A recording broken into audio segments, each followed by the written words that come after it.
جب انسان وضو کرنے لگے تو وضو کرنے سے پہلے نیت کرنا سنت ہے۔ نیت کیا کرے؟ اگر اس نے نماز پڑھنی ہے، قرآن کی تلاوت کرنی ہے یا کوئی بھی نیکی کا کام کرنے لگا ہے تو دل میں ارادہ کر لے کہ میں فلاں نیکی کا کام کرنے کے لیے وضو کر رہا ہوں۔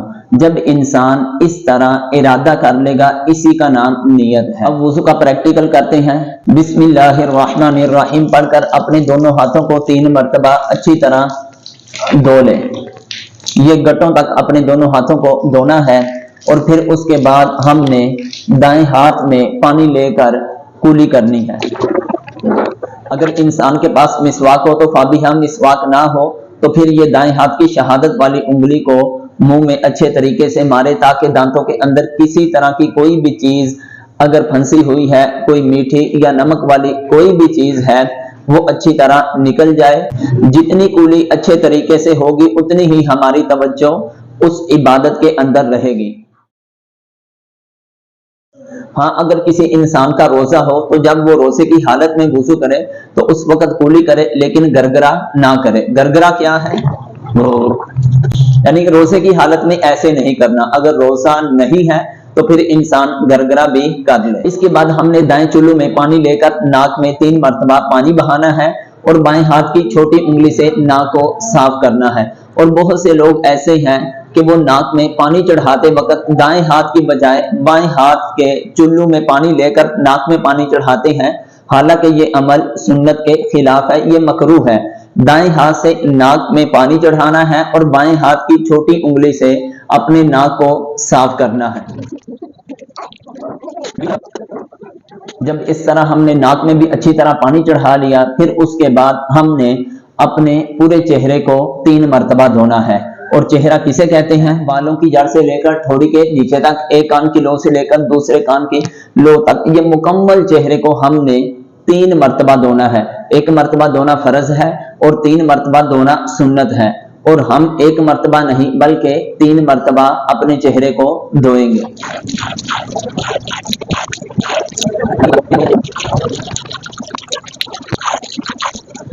جب ہم اس طرح داڑھی کو دھو لیں تو دھونے کے بعد داڑھی کا خلال کریں، تاکہ داڑھی کے اندر جو پانی ہے، پانی کے قطرے گریں، وہ کپڑوں پر نہ آئے۔ اور خلال کرنے کا طریقہ، بائیں ہاتھ کو آگے رکھے، دائیں ہاتھ کو اس طرح گردن کی طرف سے داڑھی کی طرف لے کے آئے اور دائیں ہاتھ کو آگے رکھے، اس طرح باہر کی طرف خلال کرے تاکہ اپنے کپڑوں کے اوپر پانی نہ گرے، اور آگے ہاتھ رکھنا ہے تاکہ کوئی دوسرا سامنے ہے تو اس پر بھی کسی طرح کی پانی کی چھینٹیں نہ پڑیں۔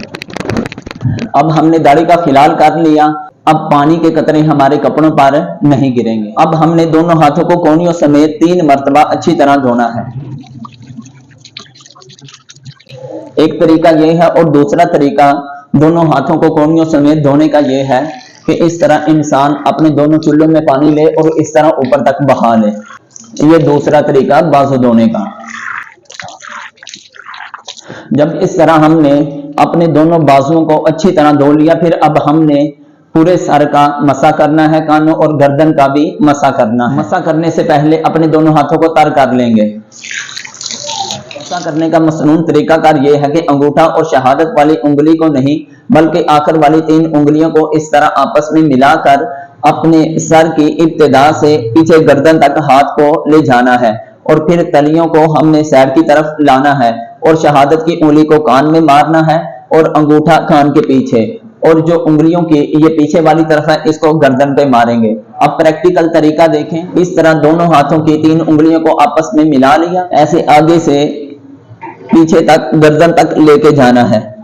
جب ہم گردن تک لے آئے پھر تلیوں کے ذریعے آگے آنا ہے۔ ہماری انگلیاں بھی استعمال ہوں گی، تلیاں بھی استعمال ہوں گے۔ اب شہادت کی انگلی کو دونوں کانوں کے اندر مارنا ہے، اور اب انگوٹھے کو کانوں کے پیچھے، انگلیوں کی جو پیچھے والی طرف ہے اس کو گردن پہ مارنا ہے۔ جب ہم نے مسح کر لیا تو انسان کو اپنے ہاتھوں کی انگلیوں کا بھی خلال کر لینا چاہیے، وہ چاہے بازو دھو کر کرے یا مسح کے بعد کرے۔ اب ہاتھوں کی انگلیوں کے خلال کا طریقہ کار یہ ہے کہ اس طرح پہلے دائیں ہاتھ کی انگلیوں میں اس طرح انگلیوں کو ڈال کر اوپر کی طرف کھینچنا ہے، دائیں ہاتھ کی انگلیوں کو اس طرح بائیں ہاتھ کی انگلیوں میں ڈال کر اوپر کی طرف کھینچنا ہے، یہ خلال کرنے کا طریقہ ہے۔ نبی کریم علیہ السلام فرماتے ہیں جو آدمی وضو کرتے وقت خلال کر لے اللہ تعالیٰ اس بندے کے ان اعضاء کو دوزخ کی آگ سے محفوظ فرما لے گا۔ الٹے ہاتھ کے ساتھ اپنے پاؤں کو اچھی طرح ہم نے دھونا ہے، پھر اس کے بعد بائیں پاؤں کو اچھی طرح 3 مرتبہ اچھی طرح دھو لیں کہ ایک بال کے برابر بھی جگہ خشک نہ رہے۔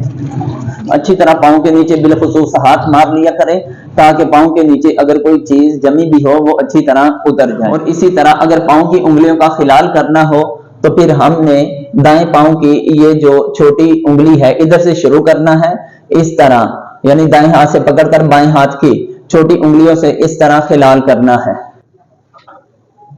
اب ہم نے وضو مکمل کر لیا ہے تو وضو کے بعد کی دعا پڑھیں، اور وضو کے بعد کی دعا ایسی ہے کہ جب انسان اس دعا کو پڑھے گا اس کی برکت سے اللہ تعالیٰ اس بندے کے لیے جنت کے 8 دروازوں کو کھول دے گا۔ وہ دعا کیا ہے کہ آسمان کی طرف چہرہ اٹھا کر اپنی شہادت کی انگلی کو اس طرح اٹھا کر زبان سے اس طرح کہے اشہد ان لا الہ الا اللہ واشہد ان محمدا عبدہ ورسولہ، اور دوسری روایت کے اندر ہے اشہد ان لا الہ الا اللہ وحدہ لا شریک لہ واشہد ان محمدا عبدہ ورسولہ۔ دوسری دعا یہ بھی ہے اللہم اجعلنی من التوابین واجعلنی من المتطہرین۔ اب خلاصتاً یہ سمجھ لیں کہ وضو کے اندر 4 کام فرض ہیں۔ کتنے کام؟ 4 کام فرض ہیں۔ نمبر 1 چہرہ دھونا، یعنی کہ یہ پیشانی پر جو سر کے بالوں کی جڑ ہے ادھر سے لے کر تھوڑی کے نیچے تک، ایک کان کی لو سے لے کر دوسرے کان کی لو تک، اور دوسرا فرض یہ ہے کہ دونوں ہاتھوں کو کونیوں سمیت 3 مرتبہ دھونا۔ وضو کا تیسرا فرض سر کے چوتھائی حصے کا مسح کرنا، اور وضو کا چوتھا فرض دونوں پاؤں کو ٹخنوں سمیت دھونا۔ جب انسان سنت کے مطابق وضو کرے گا تو فرائض اس کے اندر خود بخود ادا ہو جائیں گے۔ اللہ تعالیٰ کی ذات ہم سب کو نیک اعمال کرنے کی توفیق عطا فرمائے۔ السلام علیکم ورحمۃ اللہ وبرکاتہ۔